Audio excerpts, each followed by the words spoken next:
Sejam bem-vindos. Estamos aqui em mais um podcast de Engenheiro para Engenheiro. Eu sou o Emerson. Eu sou o Paulo. Estamos aqui com o ilustre engenheiro civil Luiz Montenegro, sócio e diretor da LMF Engenharia, que tem uma empresa que faz manutenção predial para o Recife, né? Isso aí, satisfação de estar aqui com vocês.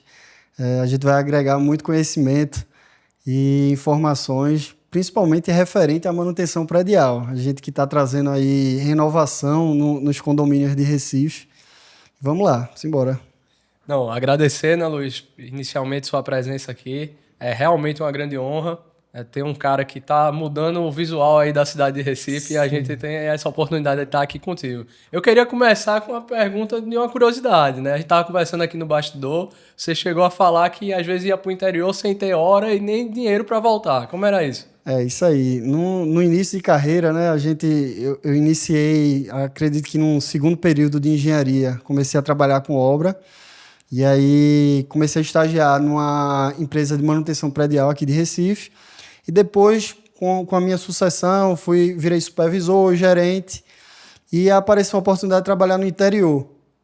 Quando eu comecei a trabalhar no interior, tiveram alguns perrengues ali no meio do caminho. E teve essa história de que eu saía para trabalhar de casa numa cidade de 80 quilômetros daqui de Recife e chegava lá, eu só tinha um combustível de ida. Eu tinha que me virar no meio do caminho, trabalhava, resolvia uns problemas lá, trazia solução e aí no final eu chegava, vamos lá, arruma aí um vale para eu poder voltar e chegar em casa. Um vale ou então ele estava ali rodando a bolsinha. Era, senão eu ia ficar preso no interior. Aí hoje eu me deparo com algumas situações, o funcionário ali que está começando fala, Luiz, me dá um vale, pô, eu chego junto. Agora não vale, pode negar mais, né? Ficou refém do vale. Fiquei refém do vale, isso é um problema. Mas então, Luiz, voltando aí ao início da tua carreira, né? Como é que foi essa escolha por engenharia? Tu sempre teve a certeza que queria engenharia? Quando eu tinha 16, 17 anos, eu já trabalhava, eu já vivia no meio da construção. Através do meu pai, que era uma imobiliária, nada a ver com construção, mas a gente presenciava muita obra que estava em andamento dos construtores. E eu sempre fui muito curioso, até hoje sou muito curioso, tá? E aí ficava, como é que faz isso? Como é isso? Como é que funciona? E quando chegava 2, 3 meses depois que estava tudo aquilo pronto, isso aí me encantava pra caramba. E aí foi aumentando minha vontade de ser engenheiro civil. Então, tive a oportunidade após a conclusão do meu curso, passei em engenharia civil e comecei no meu primeiro período de engenharia, já tive ali o primeiro estágio voltado para manutenção predial. Tu teve alguma referência de alguém da família, assim, né? Engenheiro, mais teu pai no imobiliário? Não tive referência, eu não tenho meu pai, nem ninguém da minha família vinha da engenharia civil, veio da engenharia civil e foi algo que veio de mim mesmo, assim. Eu tive a vontade, o interesse, gostei, não, vou trabalhar com obra e ali foi o pontapé inicial. Eu achei interessante que tu falou que estagiou desde o primeiro período, né? Desde o primeiro semestre lá da faculdade. Tu acha que realmente o estágio fortalece esse vínculo de trabalho até hoje? Como é que é? Sem sombra de dúvidas. O estágio é muito importante. Você conseguir entender na prática como funciona a obra. Lógico, quando eu comecei a estagiar, era muita parte de controle de estoque, controlar a produtividade de cada funcionário. Mas quando você vai se desenvolvendo, evoluindo, vira um supervisor, um gerente, você já começa a estar solucionando muito problema, que isso é o principal característica do engenheiro. Ele tem que estar ali apto para resolver problema. Mas então, Luiz, desde o primeiro período, isso não te atrapalhou na faculdade, não? Porque eu imagino, começar tão cedo assim, para ter ideia, eu fui estagiar já no final do curso, né? Não te atrapalhou no desenvolver do curso, não? Não, o meu curso de engenharia eu estudava à noite, então, a princípio, no início do meu curso, eu só fazia o estágio pela manhã, depois, quando eu fui me desenvolvendo, é que eu fiquei o dia inteiro completo ali, trabalhando na construção. Então, isso não atrapalhou o desenvolvimento da minha faculdade, principalmente no início. Quando eu fui evoluindo, comecei a trabalhar mais, pegando um cargo mais alto, aí foi que começou a pesar um pouco no estudo. E aí eu tive que, inclusive, no momento da carreira, sair um pouco do trabalho para focar na faculdade e me formar. É aquele negócio, só não tinha tempo para dormir, né? Tinha É, que era estudar, trabalhar obrigado. desde o começo. Isso aí. Um ponto importante, né, que você citou da tua trajetória, tu ali com 16, 17, 18 estava visitando obra, né, por causa do teu pai que era imobiliário, né? Tu acha que essa experiência que tu teve na visita de obra antes te ajudou a conseguir até esse primeiro estágio? Não me ajudou a ter o primeiro estágio, me ajudou a ter a vontade de entrar ali na carreira de construção civil. Eu passei numa faculdade de engenharia de produção, foi logo quando lançou o curso de engenharia de produção. Todo mundo disse, pô, é o curso do momento, engenharia de produção, entra. Eu entrei, fiz o primeiro período, quando cheguei lá eu disse, não, o que eu quero é engenharia civil, eu quero construir, eu quero fazer manutenção, eu quero resolver problemas e essa é a carreira que eu escolhi de forma mais assertiva possível. Eu vivi essa época também de engenharia de produção ser a melhor engenharia de todos os tempos. E vivi a época também da galera desvalorizar total, né? Engenharia de produção é uma administração misturada com engenharia. Exato. Mas eu fiquei curioso. Então, o que te fez desistir de produção exatamente? Teve algum ponto específico ou não? O ponto específico foi que eu entendi de fato que o curso não ia me levar ao que eu queria, que era a obra, a construção. Então, o principal pilar e o caminho seria entrar e ingressar na faculdade de engenharia civil. Eu tomei essa decisão, ainda bem que eu tomei essa decisão de forma rápida. Só perdi o primeiro período ali de produção, entrei na engenharia civil e ali foi paixão à primeira vista. E outra coisa que eu fiquei curioso também foi, tu estava falando que a imobiliária não ajudou no primeiro estágio, né? Mas o que é que tu fez para ajudar? Conta a dica aí, porque muita gente tem dificuldade para arrumar estágio, principalmente no começo do curso, né? No início do curso, eu comecei a conhecer um pessoal que de outros períodos da faculdade. E na faculdade, eu tinha um amigo que eu já conhecia do passado e ele fazia o quarto, o quinto período de engenharia. E já trabalhava nessa construtora. Aí eu disse, arruma uma vaga para mim, eu estou disposto, eu vou correr atrás, eu vou resolver. E como ele já me conhecia, sabia do meu perfil, ele estava exatamente precisando de um estagiário para suprir e apoiar ele na obra. Então ele disse, eu vou chamar esse cara aqui, que esse cara está disposto a estar comigo. E aí foi quando eu ingressei, tive meu primeiro estágio.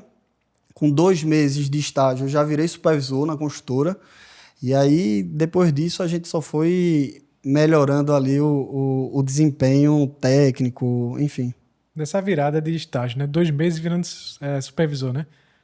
Nesses 2 meses iniciais, teve algum tipo de desafio para o pessoal já ver o teu resultado e já colocar como supervisor? Cara, tiveram alguns pontos que fizeram. Primeiro que, na época, a construção ela estava no auge. A gente não tinha tantos engenheiros, supervisores aptos a estar nessa função. Meados 15, 16? Mais ou menos, 14, 15. O boom econômico no Brasil antes de ter Exato, a crise de 17, né? swap ali no auge. Então, nos primeiros meses de obra, eu comecei a resolver problema, tinha disposição, corria atrás, não tinha hora para sair, só saía quando o problema estava resolvido. E depois de 2 meses, um supervisor teve que se ausentar, sair da empresa, abrir uma vaga lá e, quem é que tem? Quem é que já está mais pronto, mais preparado? Chama Luiz que ele vai resolver. Então foi quando eu entrei aí para ser supervisor. Isso tu tinha quantos anos, Luiz? Tinha 20 anos. E como era ser supervisor? Tinha quantas 19, pessoas 20 anos. abaixo de tu lá?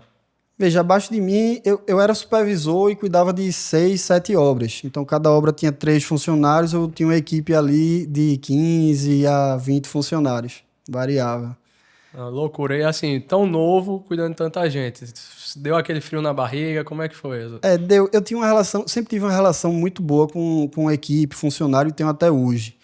A minha dificuldade que eu encontrei no início foi ser o supervisor da obra e passar confiança para o cliente.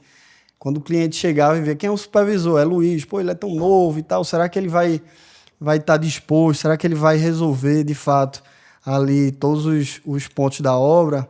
E aí essa dúvida ficava correndo no ar e eu só conseguia responder isso aí de fato fazendo acontecer, né? Então depois que a obra dava o engate, o cliente ficava mais tranquilo. Mostrando confiança na mão da massa mesmo, Mão né? na massa. Mão na Eu massa. acho que isso é um grande desafio, né? A idade ainda é um tabu. Por exemplo, a pessoa vê uma pessoa mais nova, você já acha, pô, essa pessoa não tem como É inexperiente, exato, né? me ensinar Totalmente, nada, né? Eu já sei, já tô trabalhando com isso há tanto tempo, como é que esse cara chegou agora, 20 anos, vai me ensinar tudo? Então, assim, é bem bacana isso. E depois desse primeiro emprego, tu já foi para empreender? Como é que foi até tu chegar até hoje? Até eu chegar a empreender, teve um caminho aí meio longo, viu? Eu era supervisor e passei um ano nessa empresa como supervisor e tive a oportunidade de trabalhar no interior. Era uma oportunidade ali para eu ganhar um pouco mais e uma experiência diferente. Como na época eu trabalhava só com manutenção predial, eu disse, não, eu quero também entender um pouco de fundação, de outros pontos ali da construção. Foi quando eu aceitei a proposta, comecei a trabalhar no interior, um interior a 80 quilômetros daqui de Qual Recife, era a cidade? Amaragi. E aí trabalhei com lá, mesma coisa, fazendo fiscalização de obra, cuidando da equipe, executando mesmo, de fato, do início ao fim de uma construção. Então, eu já fiz muita praça, quadra, pavimentação, tudo que uma cidade de 15, 20 mil habitantes tem de obra, eu estava no meio. E era obra pública, no caso. Era uma obra pública. Como eu trabalhava para a prefeitura, eu participava da fiscalização, cuidava, via se estava sendo executado da maneira correta. E foi quando, nesse momento, um engenheiro que trabalhava em mais de 10 prefeituras fez o convite para eu continuar trabalhando com ele nessas outras prefeituras também. E aí deu uma oportunidade ali de um salário um pouco melhor e foi ali o meu segundo passo na engenharia. Só para contextualizar, Luiz, manutenção predial, quando tu fala é o quê? É manutenção de fachada? O que é que exatamente engloba manutenção predial?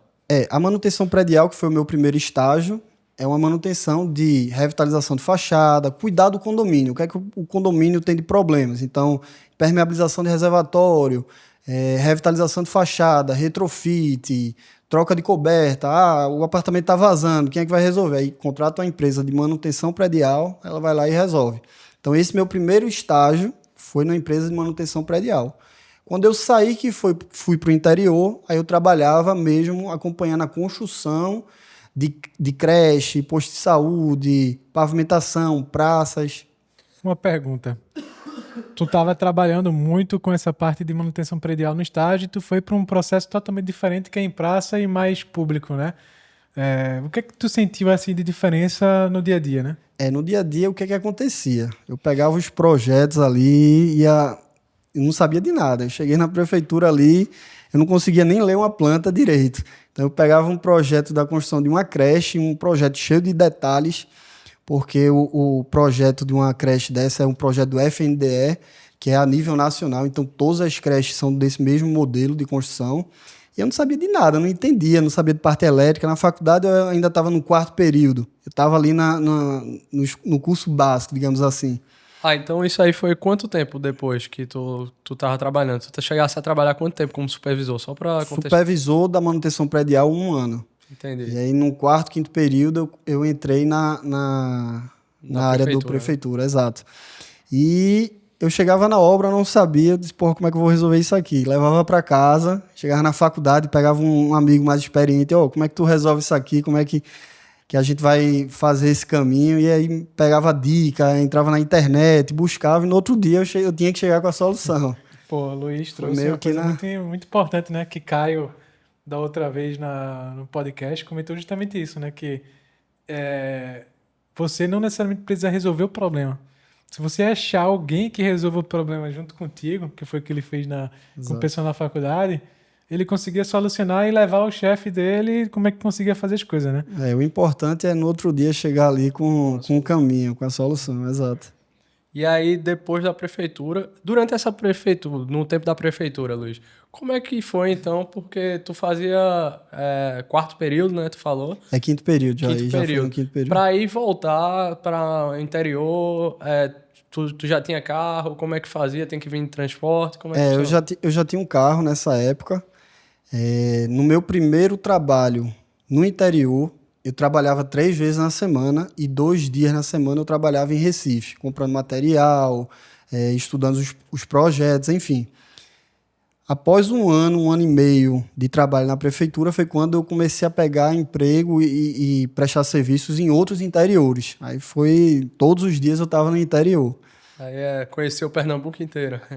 Eu trabalhei muito na zona da Mata Sul e até o início do Agreste. Então, você pega ali no máximo 100, 150 quilômetros de distância. E aí tu voltava toda vez que tu ia no mesmo dia ou... Todos os dias eu ia e voltava. Então, saía de casa às 5h30 da manhã, chegava no interior, tomava café, começava o dia de trabalho. Geralmente eu retornava, sei lá, 2, 3 horas, eu já voltava para Recife. Quando, umas 2, 3 vezes na semana que eu tinha um trabalho a mais, aí eu retornava 5, 6 horas e já ia direto para a faculdade. E tu não era estagiário, tu era contratado mesmo. Eu era contratado mesmo nessa época. Porque outra coisa também que a gente trouxe do outro podcast, né? Que justamente que... e aí vai um pouco da nova geração, né? Que a pessoa chegava mais cedo que tinha, que nem saía às 5 horas da manhã, né? E chegava em casa quase à noite para ir já para a faculdade, da faculdade ainda fazer outras coisas, né? E que algumas pessoas citam, né? Que não tá vendo isso ultimamente. Que aí teve o caso do Caio também, né? Que quando ele chegou de 8 horas da manhã no trabalho, de 10 horas da noite estava saindo, e os estágios diários deles de hoje já saem às 4 horas da tarde, né? Isso aí tem uma história legal. Isso foi no meu primeiro estágio, tá? E meu estágio era de 8 a meio-dia. Então comecei ali a ficar um pouquinho mais, ficava até às 13, até às 14 horas. E foi quando chegou um momento que eu tinha uma prova importantíssima naquele dia. Aí eu cheguei pro meu supervisor e falei, deixa eu largar aí no meu horário, que é de meio-dia, porque eu tenho que estudar para essa prova. Aí o cara olhou assim para mim e fez, meu amigo, os estagiários de hoje em dia estão muito folgados mesmo, né, velho? Porque querendo sair de meio-dia do trabalho, querem para poder estudar, te vira, velho, para lá. Então, no início de carreira, sempre levei umas pancadazinhas aí. Me impressionou um pouco a maturidade também, né, Luiz? Porque eu lembro que com 20 anos eu não tava nem aí pra nada. Você já tava trabalhando, já tava com uma carreira em mente. Assim, sempre você foi centrado assim na parte profissional? No início da minha carreira, eu não fui tão centrado no profissional, eu fui aprendendo no dia a dia. No primeiro período a estagiar, né? Comecei no primeiro período a estagiar, porque o que acontecia? Chegava no final de semana, eu queria sair sair com minha namorada, comer alguma coisa diferente, ir para uma festa, e não tinha dinheiro. Então eu disse, eu vou estagiar, vou trabalhar, porque ali no final do mês vai entrar meu dinheiro e eu vou fazer o que eu quiser. Então isso aí que me incentivou a estar desde o início trabalhando. A liberdade financeira, né? A liberdade financeira que no início não tinha tanta liberdade não. Na verdade é a maior necessidade, né? Ele quer ali tomar a cervejinha dele com a mulher, não consegue trabalhar, né? Mas Luiz é geração saúde, não bebe não, né, Luiz? Rapaz, hoje eu dei uma diminuída. Mas já bebeu no passado. Já bebi. Hoje só um vinhozinho com a mulher já é o suficiente. É o que basta, né? Mas então, de verdade, esses 20 anos, 20 e poucos anos, ter esse desenvolvimento de carreira é algo bem raro, né?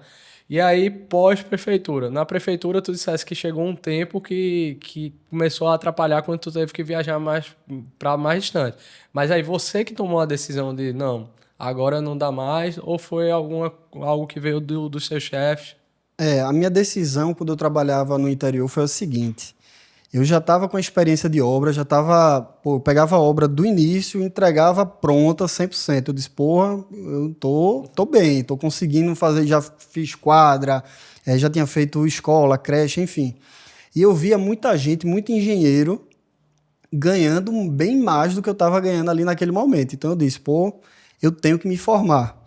E ali eu já estava mais ou menos no 8º período de engenharia, sendo que eu estava com algumas cadeiras pendentes. Eu disse, vou voltar para Recife, vou focar na faculdade, porque eu quero chegar onde o pessoal está. Então, isso aí me incentivou bastante. Eu ver engenheiros, construtores ganhando muito bem, E eu não podia ter esse ganho, porque de fato eu não assinava, não era o engenheiro, não era o O responsável. que seria muito bem aí a faixa? Pô, na época, o engenheiro que eu trabalhava para ele ganhava mais de 100 mil reais mês. Então o Porra, cara trabalhava em tem uma 8. vaguinha aí pra mim também não, que eu tô precisando, velho. Ele ganhava 100 mil reais e eu, tipo, não acreditava.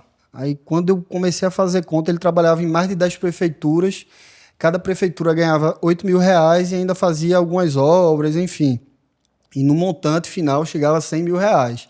Na época eu devia ganhar 2 mil, 2.200. Eu disse, O pô, cara abre o olho assim, pô, eu, não tem como. como é que pode? Eu vou buscar os 100. Então ali eu vi que era de fato possível.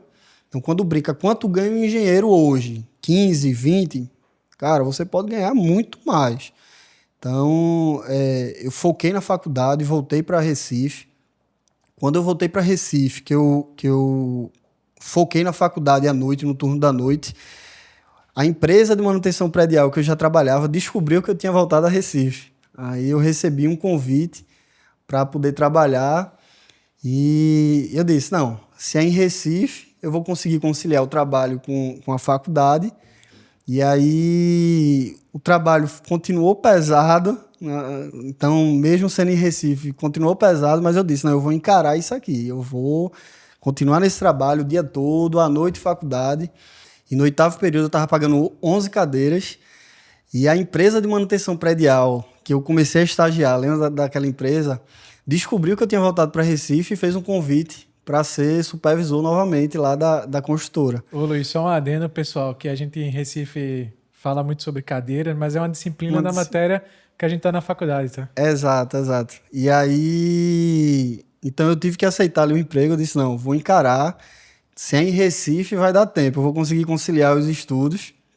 Então quando foi no 9º período, eu pagando 11 cadeiras também, eu tinha o 9º e o 10º período, eu tinha 23 cadeiras para pagar.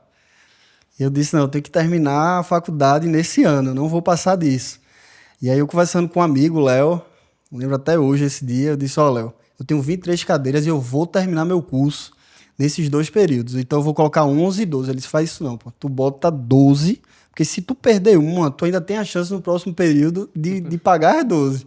Então eu fiz isso, paguei 12 cadeiras no 9º período, passei em todas, graças a Deus. E no 10º período, como não tinha vaga para noite, eu tive que colocar uma cadeira de manhã. Então eu saía de casa de 7 horas da manhã, passava em 2, 3 obras. Na época eu assumia, como eu trabalhava para condomínio, a gente trabalhava com mais de 10, 15 condomínios. Então eu passava em 2, 3 obras, depois ia para a faculdade, assistia a aula e voltava para o trabalho. Sendo que tinha uma diferença, por quê? Porque era uma cadeira do 4º período.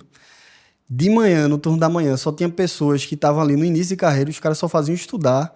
Era uma sala super vazia, 4 pessoas estudando, e aí eu chegava lá na correria do trabalho, ia prestar atenção. Então, assim, quem estava ali do meu lado só fazia estudar. Então, porra, como é que eu vou conseguir passar nessa cadeira? Essa cadeira vai ser bem difícil aí e tal, mas no andar da carruagem eu me dei bem, fiz amigos lá, a gente conseguiu resolver e até que enfim me formei. Passei nas 11 cadeiras aí e terminei o curso de engenharia. Pegando o que tu comentou, né? Que tu passou por muito desafio, né? Começar de 7 da manhã numa matéria, depois de ir para o trabalho, depois voltar para a faculdade de novo, né? Mas nesse período, teve algum outro desafio que tu teve que enfrentar? Cara, desafio fora meu dia a dia, não. A gente, assim, você tem problemas ali que encontram, sei lá, um carro quebrou, como é que eu vou ajeitar? Eu apelava para um lado, para o outro, mas nada que fugisse tanto do controle. Então eu sempre fui uma pessoa muito determinada e focada, né? Eu quero chegar ali. Aquele cara do interior que eu via ganhando 100 mil, eu já mirava nele, vou buscar aquilo ali. E então, o que aconteceu no meio do caminho não foi nada que me atrapalhasse no meu desenvolvimento profissional, no meu estudo, nem nada do tipo, não. Eu acho legal, Luiz, porque a gente hoje vê muita hipocrisia, né? Eu acho bacana você falar aí que o que lhe motivou inicialmente aí para engenharia foi dinheiro, foi querer um bom salário. Exato. E o que lhe motivou também a querer se formar foi, pô, eu preciso mudar de faixa salarial. Porque eu acho que o pessoal hoje em dia está ficando engessado em um discurso muito fixo de propósito para lá, propósito para cá, sendo que, é claro, é fundamental que você tenha um propósito na sua vida, mas que legal se for associado com um bom salário também, com uma remuneração adequada. Então eu acho legal você ter esse posicionamento fora hipocrisia, né? Que é o que muita gente acaba dizendo, não, eu faço engenharia só por amor e tal. Medicina tem muito disso, né? Medicina por amor. E é assim, eu acho bem bacana. E eu queria entender quando foi a virada de chave. Pós-formação, tu já começasse a ter uma remuneração que tu sentia adequada, já era contratado como engenheiro aí ganhando piso? Pronto, você fez uma boa pergunta. Por quê? Quando eu me formei, aí eu tava pensando no cara dos 100 mil, eu disse, porra, é agora. E aí meu salário subiu ali, sei lá, 500 mil reais. Eu disse, pô, o que é que eu tô fazendo aqui ainda? Então, eu ainda passei um ano trabalhando numa construtora e como eu não conseguia ter um aumento salarial, eu fui diminuindo minha carga horária. Então, eu fiz um acordo lá com o dono da construtora, ó, vou trabalhar só 3 vezes na semana. Então, quando eu vinha trabalhando 3 vezes por semana e 2 dias fazendo uma reforma, uma obra, uma pintura que aparecia, eu buscava isso para chegar pelo menos no piso base ali do que o engenheiro recebia. Então, eu focava ali, pô, o piso base do engenheiro é 6, 7 mil na época. Então, se eu estou ganhando 3, 4 mil na construtora, eu preciso buscar correr atrás de mais 4 mil. E aí pegava uma pintura, um hall de um condomínio. Então chegou um momento ali que eu disse, não, agora eu estou pronto para empreender. Montei minha consultora, isso faz 4 anos. E busquei alguns clientes que já tinham na carteira, que eles confiavam, mas, por exemplo, obras bem menores do que eu tô hoje encarando. Obra de fazer um pilar. Então, as grandes construtoras não queriam fazer uma recuperação de um único pilar, e aí Luiz estava ali para poder resolver e fazer essa obra. Um ponto importante que você trouxe, né, que foi 4 a 5 anos, né, que você começou essa jornada. Então, desde a pandemia, inclusive antes, o pessoal não paga o piso de engenheiro. Não paga. Pelo que eu vejo aí no mercado, você encontra uma dificuldade de conseguir pagar o piso salarial de engenheiro. Tem uma brincadeira que o piso de engenheiro é que nem aquela música de Zeca Pagodinho, né? O caviar. Nunca vi, nem comi, só ouço falar desse piso. Mas, enfim, uma coisa que eu achei interessante, Luiz, foi essa parte de tu empreender. Por exemplo, porque tu via que até o engenheiro que você cita aí, que era um exemplo para você de remuneração, ele não empreendia. Ele tinha uma carreira, né? Tinha algumas funções específicas. Teve algum outro exemplo que te fez empreender mesmo? Ou foi alguma determinação na internet, alguma coisa assim que você visualizou que era uma oportunidade? Esse engenheiro que ele ganhava muito bem, na época ele sim, de fato, ele empreendia. Não deixava de ser uma empresa. Por mais que ele prestasse serviço para 6, 8, 10 prefeituras, já era uma empresa. E eu sentia aquilo ali, a necessidade de você ser um grande empresário para poder chegar numa escala mais alta. Então, surgiram algumas oportunidades. Eu já sabia fazer tudo do operacional. E eu disse, não, isso aqui é o meu lugar. Foi quando eu montei a construtora, surgiu uma oportunidade de um condomínio que eu já atendia há um bom tempo.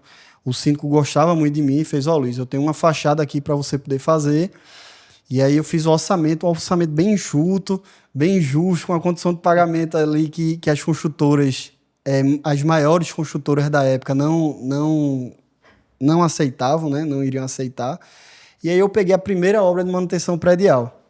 Fiz uma fachada e logo em seguida surgiu uma outra oportunidade. 6 meses depois da minha primeira fachada, surgiu uma oportunidade de construir Minha Casa Minha Vida no interior.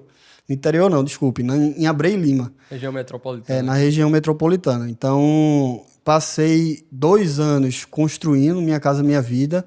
Não tive uma experiência tão atrativa quanto a custo-benefício, quanto a retorno. Por exemplo, num ano você construía 6 casas, enquanto meu concorrente construía 200 casas. Aí não tem como você bater de frente nisso aí.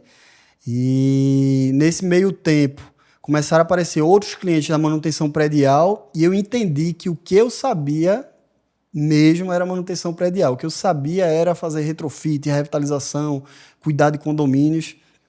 E então, nesse momento, eu fui e abri a LMF Engenharia, que é uma empresa totalmente hoje voltada no segmento de manutenção predial. Um ponto importante aí que você trouxe é que você estava ali fazendo a manutenção da reforma de um condomínio, aí de repente teve a oportunidade de fazer no hall, né? Pelo trabalho que tu fez no apartamento, né? Como é que foi surgindo esses clientes? Pô, tu estava focado lá na Minha Casa Minha Vida, de repente veio demanda de mais manutenção predial. Como é que foi surgindo? Na empresa de manutenção predial que eu vinha trabalhado, eu participei de mais de 50 obras. Então, são 50 condomínios que esses síndicos, os moradores, muitas vezes se mudam para um outro condomínio e aí ele tem uma demanda e lembra de quem? De quem ali executou a obra. Também, né? Então, esse aí foi um ponto fundamental. Um outro ponto foi um encarregado que já trabalhava comigo, que ele já era renomado ali, já bem conhecido com fachada. E os síndicos que procuravam ele precisavam de uma empresa de engenharia e ele não tinha uma empresa de engenharia. Por ser um encarregado, ele não tinha um CNPJ. Então, esse encarregado passava algumas obras para mim, a gente fazia uma parceria. E foi quando, a partir do momento que eu comecei a colocar a minha placa no primeiro prédio, aí a partir disso aí você começa a ser chamado, outros condomínios ligam. E lembro como se fosse hoje, há 2 anos atrás, eu coloquei a primeira placa na Conselheiro Aguiar, que é uma avenida importante aqui na cidade. E tava lá meu número, Luiz Montenegro, engenheiro civil, CREA, aí o número do meu CREA. Então isso aí foi bem gratificante para mim. E ajudou muito e impulsionou na minha jornada de manutenção predial. Essa placa foi um marco, uma referência. Então, com 2 meses de placa, eu recebi, 10 ligações de condomínios querendo fazer uma fachada. Com 4 meses que eu estava com a fachada já pronta, e a pessoa que já vinha passando ali, observando, via que estava tendo obra e chegou e viu, não, pô, o cara renovou totalmente o condomínio. Eu vou ligar para ele porque ele vai resolver o meu também, eu quero meu condomínio assim renovado. E começaram as ligações. Então, hoje que a gente já tem um trabalho forte no digital e funciona bastante, mas as placas na rua é que chamam diversos clientes. O nosso podcast ele é muito focado a gente mostrando a carreira da pessoa, né? E eu queria trazer para aqui, né? Quais foram as 3 habilidades que tu desenvolveu bem e que tu conseguiu fazer a captação do cliente, né? O que é que tu acha que foi importante para ti? Ser resolutivo, isso aí é uma característica do bom engenheiro. Então, isso eu apliquei muito na minha empresa e funcionou bastante. Um outro ponto que é um diferencial, eu consegui montar uma equipe de funcionários que produzem bem, que tem um rendimento, uma equipe bem satisfeita. Isso aí é muito importante. Por quê? A gente está hoje com mais de 20 obras na cidade, 60 funcionários, e essa equipe vai estar no dia a dia ali com o cliente. Nem sempre eu vou conseguir estar no condomínio ou um supervisor vai estar acompanhando a obra. Então, um morador que passa, você tem um funcionário que ele sabe fazer um isolamento correto, ele ser treinado, isso aí foi um outro diferencial que me ajudou muito a crescer. E um terceiro diferencial foi sempre eu ser muito prestativo, né? Sempre cumprir e honrar muito com o que era acordado. Eu não sou hoje contratado para fazer só o que tem ali de fato na planilha. Eu sempre faço alguma coisa a mais. Isso aí é certo. Vai ter um a mais ali no condomínio que eu vou querer entregar, eu faço questão de entregar e mostro ao condomínio. Hoje eu fechei um contrato para fazer a pintura de 6 blocos ali em São Martim e no meu contrato está o uso de uma tinta acrílica externa e a gente está usando uma tinta emborrachada. Quem foi que pediu isso? Não, ninguém pediu, não foi exigido, mas eu quis entregar porque eu penso naquele condomínio renovado, eu penso naquele condomínio com a vida útil maior. Isso aí é algo que você que é engenheiro, que quer crescer, que quer empreender, faça esse diferencial. Então, sempre busque um a mais. Faça o que tem ali acordado, isso aí é o mínimo. Que está em contrato, você vai ter que cumprir. Isso é muito importante, que a Maiana, que é a gerente de processo da Heineken, que participou do outro podcast, ela comentou muito sobre isso. Disse que o cara fazia mais, ir além, procurar o que está fazendo. Ela disse que um dos motivos que ela saiu de supervisora para virar gerente mesmo da Heineken, né? Foi ela tá pedindo ao pessoal, ó, tem como eu apresentar Y, tem como eu fazer a planilha tal, fazer isso. Daí é justamente o que você estava fazendo com o cliente e no final da conta os clientes não iam atrás de tu só porque viu a placa, né? Provavelmente ele foi atrás do síndico que está fazendo a obra e como tu fazia todo esse trabalho a mais, o pessoal recomendava você também, né? Hoje a recorrência de obra é muito voltado a isso. Então eu atendo um condomínio que ele me contrata para uma obra para fazer um pavimento térreo. Ele vai ter necessidade, e eu sei que ele vai ter necessidade de fazer uma fachada, uma coberta. Então quando eu dou esse a mais, ele entende, sente que eu cumpri, honrei e a minha empresa tem um diferencial. A primeira pessoa que ele vai procurar vai ser a minha empresa. Isso aí é algo que com certeza vai voltar. Você não está fazendo em vão. Você vai ter um retorno. Se não for ali, vai ser em outro condomínio e é isso aí que a gente preza. Uma coisa que eu fiquei curioso, Luiz, foi em relação a ter um antigo chefe, né? Querendo ou não, você começou a trabalhar com manutenção predial, acaba que vocês viraram concorrentes. Como é que tá essa relação hoje em dia? A gente tem uma boa relação. Eu sempre fui muito grato. Todo o ensinamento, trajetória, porque eu fui uma pessoa muito do operacional e aprendi com ele ali a parte de gestão, de como se relacionar com o cliente, a área comercial. Então, isso aí foi algo e um aprendizado muito importante para mim. E a gente até hoje troca ideias, conversa sobre obras, sobre novas soluções para trazer para os clientes. E isso aí não foi algo que mexeu, não. Então, tem obras e diversos condomínios. Uma boa construtora, quem faz um serviço com excelência e a gente que traz uma qualidade importante para os condomínios, vai chegar a obra. Então, não vai faltar, certo? Eu não entendo muito de recuperação condominial, de reforma, manutenção em si. O que é o diferencial de você fazer uma manutenção para dizer assim, essa empresa trabalha bem, essa aqui já não trabalha tão bem? Obra muitas vezes é sinônimo de aperreio, né? O condomínio contrata, meu Deus do céu, eu vou fazer uma fachada, vou fazer uma revitalização. Mas a gente traz um gerenciamento ali antes do início da obra, faz um projeto, elabora um cronograma, entende como é o funcionamento daquele edifício para poder iniciar o trabalho. Então, a gente começa uma obra já com tudo em um estudo bem feito e os condôminos totalmente avisados, e isso se torna um diferencial. É uma qualidade, meu amigo, a maior qualidade para a gente trazer é você ter uma obra que não incomode tanto os moradores.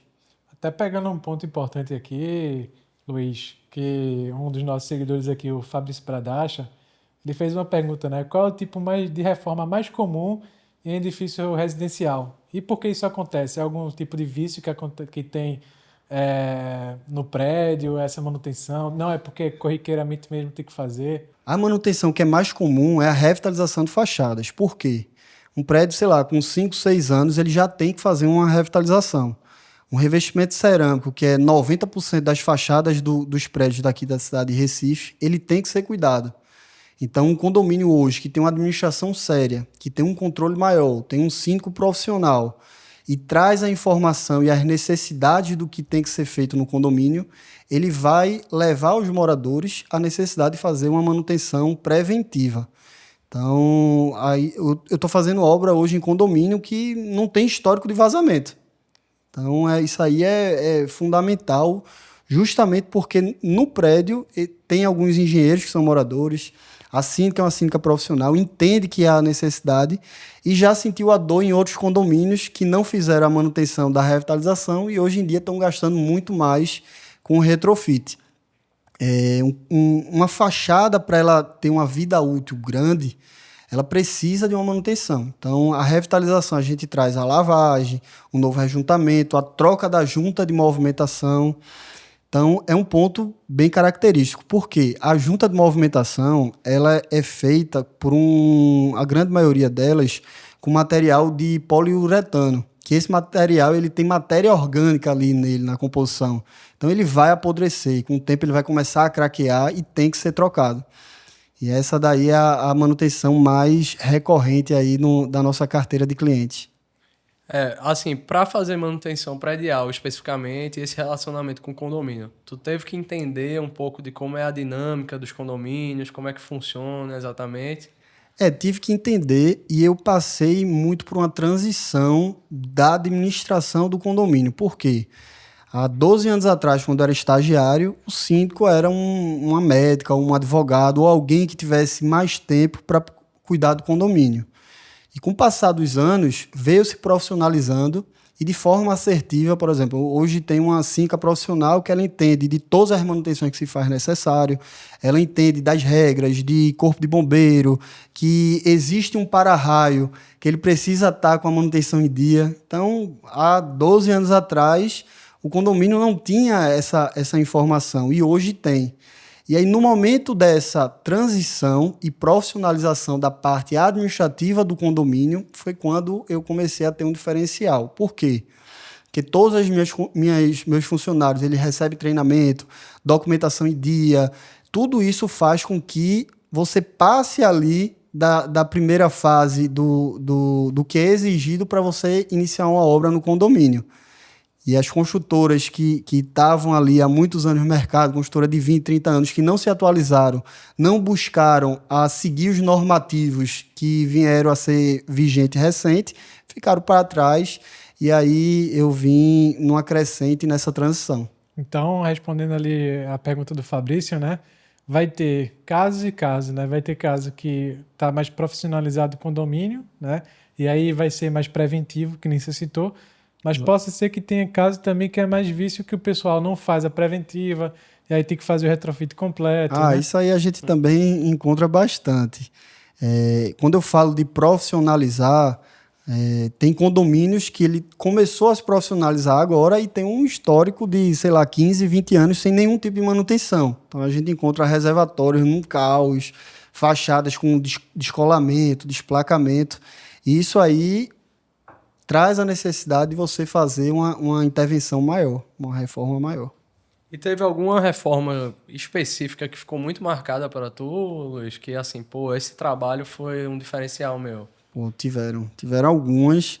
Eu fiz recente um prédio na Navegantes que a gente fez o retrofit completo da fachada da frente e da fachada leste. E o prédio ele não tinha uma manutenção boa, já tinha histórico de muito vazamentos. E qual é o princípio para o condomínio vir me contratar? Tem o fato da segurança, de estar em risco cair um revestimento cerâmico num carro ou no morador. O conforto, que é o vazamento. Então, você tem um quarto com a filha que está todo úmido, cheio de vazamento, cheio de umidade. Então, isso aí incomoda bastante e solicitam a contratação e a valorização. Esses são os 3 preceitos e missão da nossa empresa. A gente busca sempre trazer a valorização para os nossos clientes. Você citou, Luiz, que quando você estava começando a empreender e você estava desenvolvendo equipe, você treinava as pessoas, né? E era uma das habilidades principais que você trouxe, né? E aí isso vai linkar muito com a pergunta aqui do Caio Prazeres, né? Ele perguntou aqui como conseguir uma mão de obra qualificada, né? Como é esse desafio aí? Isso aí é uma luta diária que a gente vem encontrando. Primeiro que o bom profissional, o grande profissional, ele vai estar trabalhando. Então, ou você dá uma condição muito boa de trabalho e ele vai querer entrar na sua empresa, ou então você vai ter que criar e formar aquele funcionário. A gente tem um processo de seleção que funciona e o mais assertivo, por incrível que pareça, é aquele profissional que ele vem sendo treinado. Contrata uma pessoa que ele tem, 19, 20 anos, nunca pegou numa pá e por necessidades ali de ser remunerado, a gente contrata, ele busca um emprego, a gente contrata e com o passar do tempo ele recebe um treinamento para trabalhar em altura, começa a aprender. Eu coloco ele ao lado de um encarregado, uma pessoa que já tem uma boa experiência e ele vai ali ensinando e formando para virar um grande profissional. Não, bacana, bacana. Ô Luiz, e dentro desses profissionais, tu falou que tu tem 60 profissionais. Quantos ficam mais ou menos em cada obra? Quanto você precisa para um trabalho como esse que você falou aí, de reformulação de uma fachada? Uma revitalização, que é uma manutenção preventiva em torno de 3 a 4 funcionários.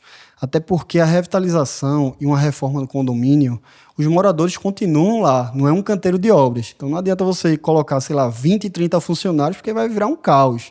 O condomínio vai ter que interditar todas as vagas de garagem. E isso aí a gente linka junto com o cronograma. E para poder atender o nosso cronograma, 4, 5 funcionários atende bem legal o condomínio.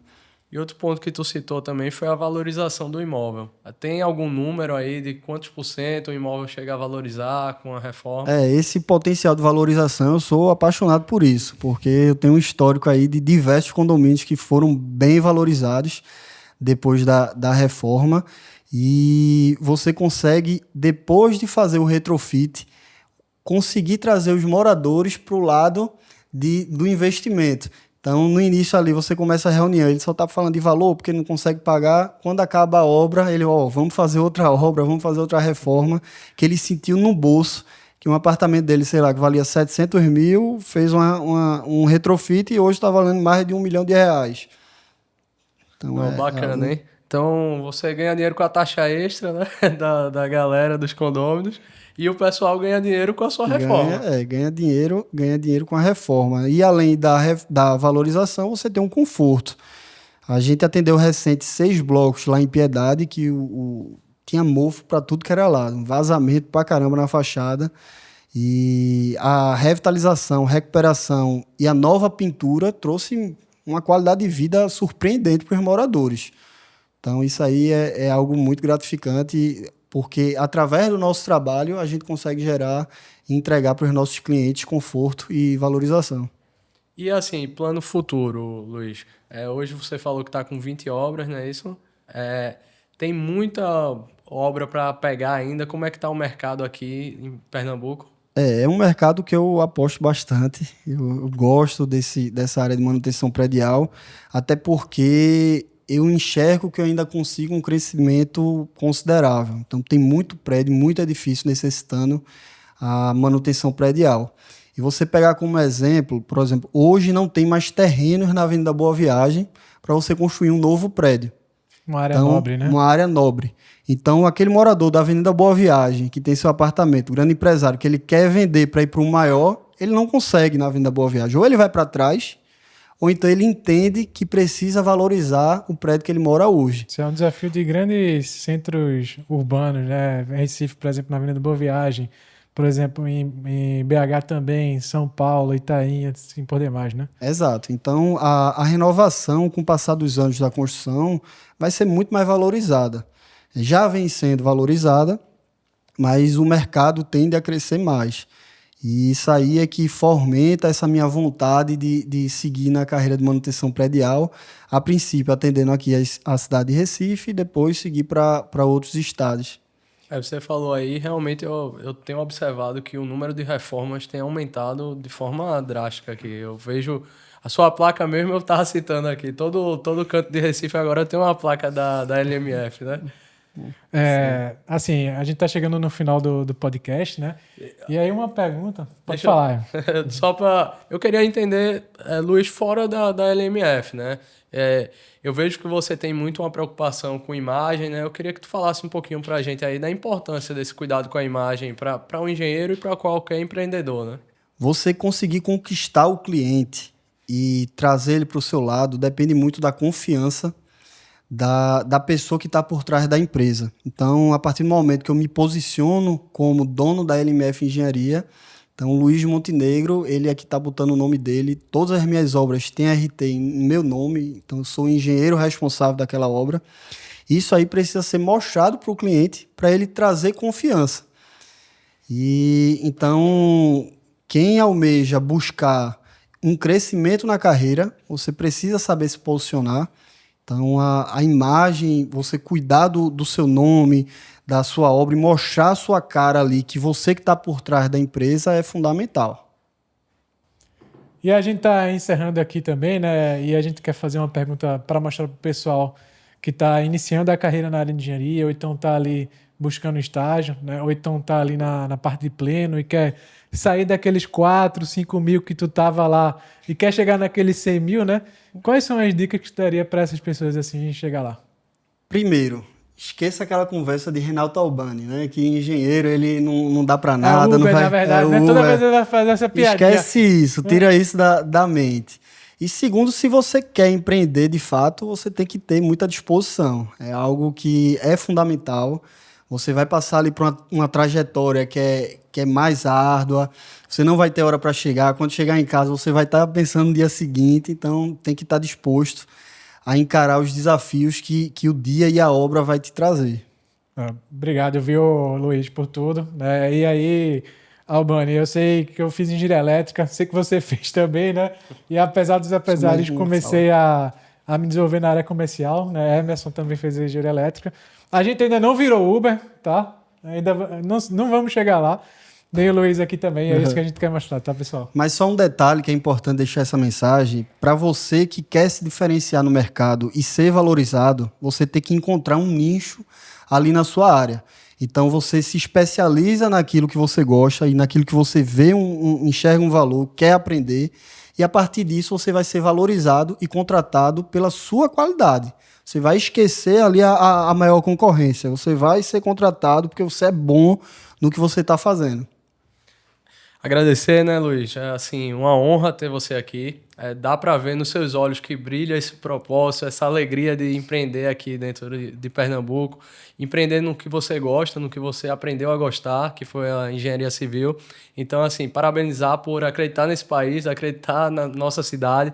Eu acho que a gente tem um caminho longo pela frente. É muito difícil ser empreendedor no Brasil, a gente sabe disso, mas muito obrigado e obrigado pela presença. Foi uma honra te receber aqui. Espero que você tenha gostado e espero você aqui mais vezes. Fantástico, viu, Luiz? Você está participando aqui, né?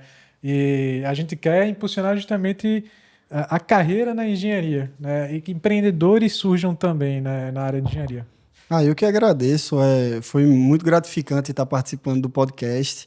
Vocês que valorizam o engenheiro para engenheiro, de engenheiro para engenheiro, isso aí é fundamental para a nossa área.